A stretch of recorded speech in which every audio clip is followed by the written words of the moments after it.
Hi and welcome to my channel, which aims to teach people the basics about finances and financial well-being, and will also track my development towards financial freedom. I'm Dave and I work in financial services, and it amazes me the number of people who don't understand the basics of finances or financial products, mainly because we don't teach the subject in schools, or in the UK we do think it's taboo. We talk about our holidays, we talk about our weekend, we talk about our social life, but we don't talk about finances. Now, the videos on this channel will hopefully give you an insight into my investment journey over the next few years, and hopefully it will increase people's financial well-being and behaviour, and hopefully improve their financial education so they can reach their financial goals. Okay, remember, if you like the videos, remember to smash the like button and subscribe to this channel so it can grow and reach a wider audience. So first of all, let's get on with the latest video. Okay, today's video is about my SIPP or my pension performance in January 2021. Okay, now it's not to brag, it's not to boast, it's about to give people an insight in my investment journey and what my plans and aims are moving that pension moving forwards to hopefully give me retirement in 5 years' time. Right. Now, just a quick recap. In 2020, okay, our portfolio lost about 5%. Okay, mainly UK based, okay, affected by the pandemic. But over the last few years, we've returned an average return of 7.8%. Okay. Now, for this year, we aim to return around 8 to 10%. Okay, we aim to get dividends of around about £3,000, and hopefully we will have a year-end fund value of £90,000. Okay, so for January, we started on a value of £74,021. We ended the month on 73,719, a loss of £300, down about 0.5%. Okay, and the UK, the FTSE was down about 400 points, which has severely affected our performance, but it's a short-term performance. Okay, all the shares I hold are what I consider long-term, so I'm going to hold them for the next 3 to 5 years, unless the fundamentals of that business are severely impacted or they change. Okay, now for January, we make a monthly contribution of £100. Now, we do have a defined benefit from a previous employer. We do have a pension with our current employer. But this is just about my SIPP. Okay, so I do put in £100 a month, and the government give me tax free on £25 each month. Now, we did have a good month in dividends. Morrison paid £44.24, and Aviva paid £270.75. Okay, we did have fees from our platform of £33.70. Now, they are the last quarterly fees. Okay, moving forwards, okay, we will be on a monthly basis from our provider, so the fees will obviously be reduced. Okay, now a quick summary of what shareholdings we own. At the moment, we own 17 shares. Okay, 7 are in profit, 10 are in loss. Mainly UK based. About 60% is in the FTSE 100. 17% is in the FTSE 250. About 77% of our portfolio is in the UK shares. Okay, now major shareholdings are as follows. We own 3,865 in Aviva, worth about £13,000. 18% of our portfolio. I know it is a big holding to have, but that's my beliefs. I think Aviva is a long-term shareholding. Okay, will hopefully give me great growth through recent restructuring and what it aims to do moving forwards, but hopefully will give a very good dividend yield. As we've said, we got £275 dividend from Aviva in January. Okay, shares are down about 5% since we bought. Okay, our second biggest holding is Lloyds Bank. We own 30,951 shares in Lloyds, and about £10,000. 16% of our portfolio, down about 18%. Lloyds has obviously been affected by the PPI mis-selling.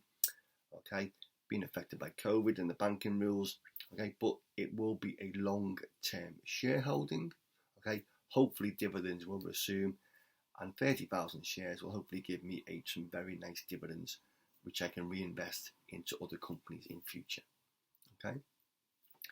Our next share is Greggs the Bakers. We own 266 shares. We have about £5,500, 7% of our portfolio, up 75% since we bought it.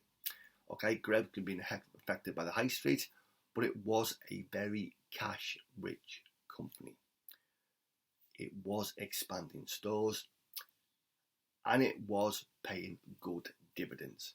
Hopefully, when COVID settles down, the world will get to normality, shops will be open, and Greggs will take advantage of that facility and will reinstate dividends. Okay. Our next share is Drax. Okay.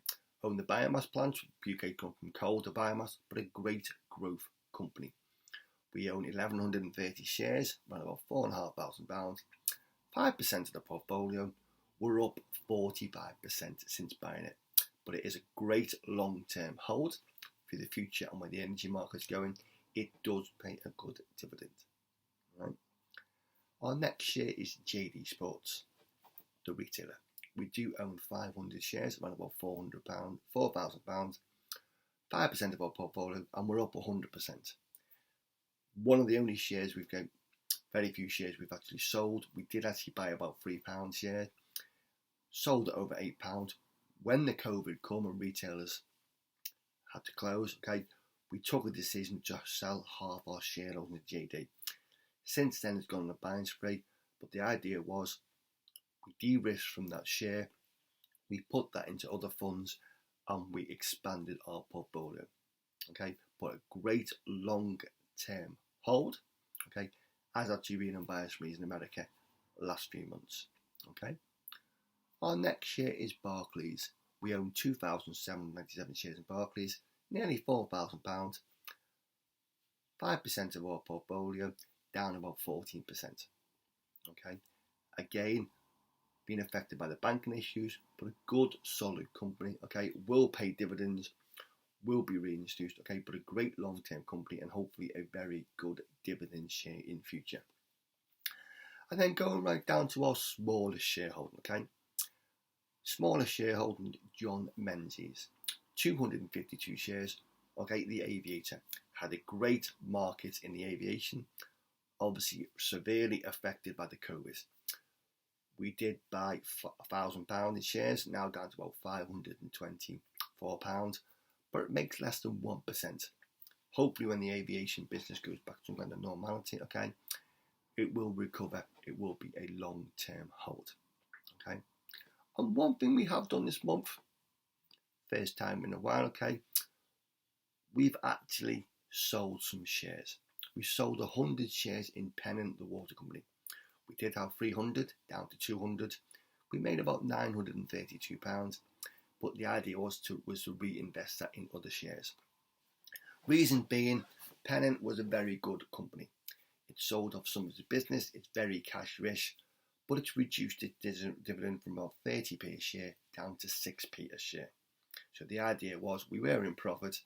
We took some of that money because we did hold it for the dividends, but we've now put it into funds, okay, for a long term, hopefully get better returns.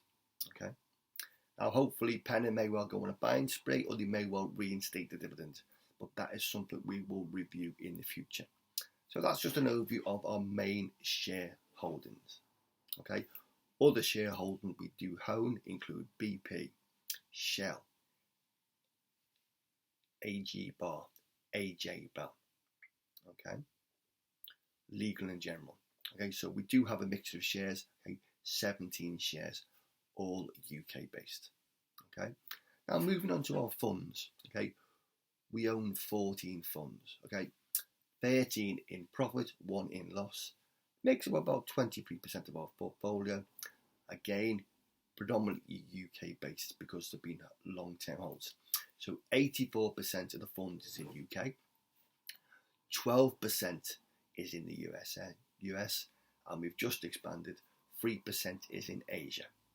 Okay, moving forwards, we do aim to concentrate through okay, wider shares away from the UK. But for this month, we saw as a good buying opportunity. We bought £1,000 in a UK smaller fund, and we topped up our global growth fund of £250, mainly through the investments and the contributions and the sale of Pennon. Okay. Now, I'm not going to go through all 14 funds, but just give you an idea of our top 5 holdings.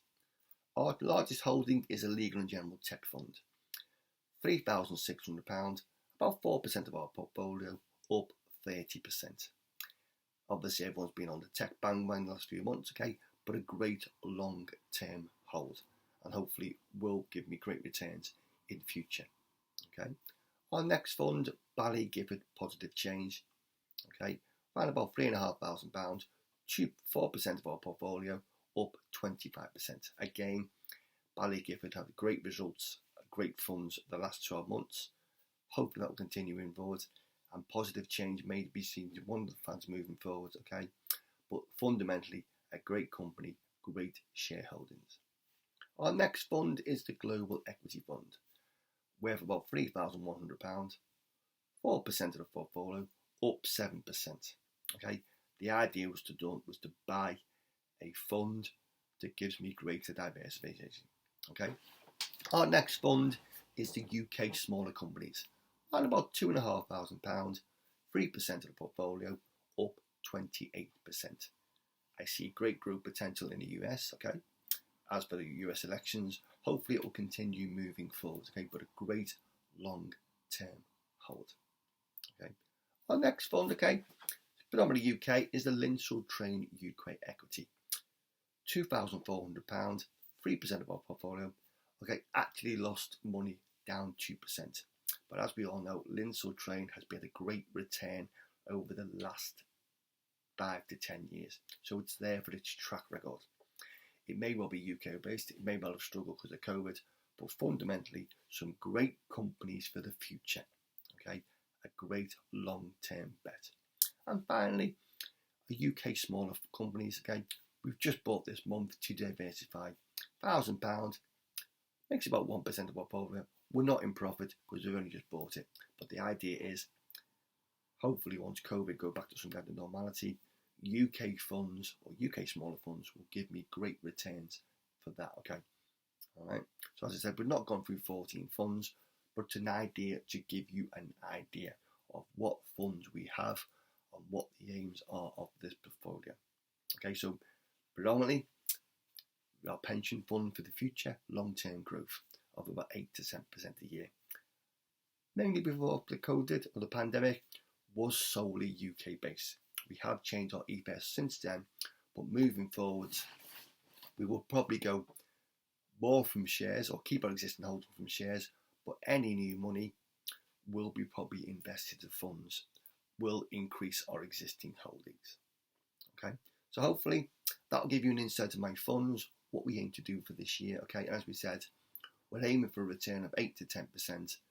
The fund's worth nearly £74,000. Hopefully, at the end of the year, it'll be worth £90,000, and it will then give me, along with my own investments, the aim to be financially free within around about 5 years' time. Right.